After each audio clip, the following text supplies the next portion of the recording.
ខ្លាំងបាត់ពេញស្អីខ្មែរយើងឡាយលក់ខ្លួន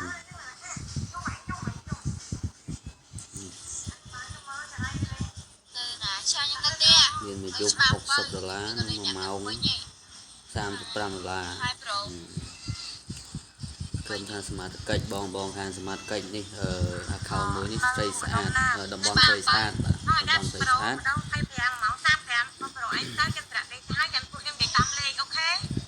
ឡាយលក់ខ្លួន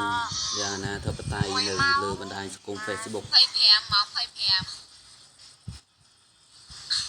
ម៉ោង 35 មកផ្លែន 25 បងអើយ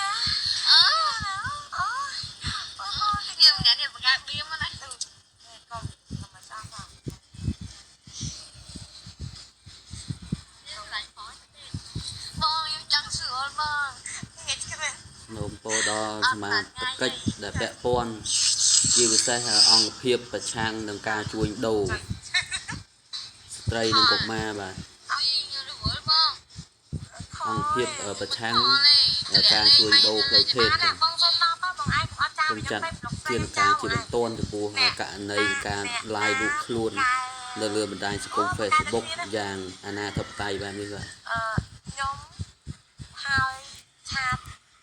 មកហោ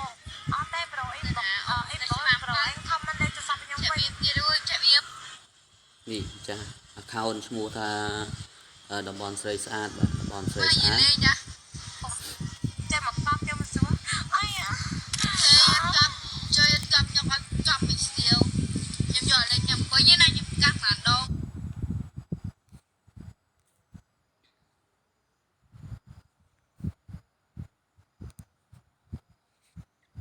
នេះ account មួយហ្នឹងហើយតំបន់ស្រីស្អាតបាទទៅបានបើហើយដាក់ប្រូម្ដង25ម៉ោង35មកប្រូអញទៅខ្ញុំត្រាក់លេខហើយខ្ញុំនិយាយតាមលេខអូខេ1ម៉ោង25ម៉ោងអរគុណច្រើនពូបងសមាជិកដែលបានចាត់ទានការគាំទ្រនេះសូមអរគុណហើយសូមបងប្អូនទាំងអស់គ្នា share តគ្នាវីដេអូមួយនេះដើម្បី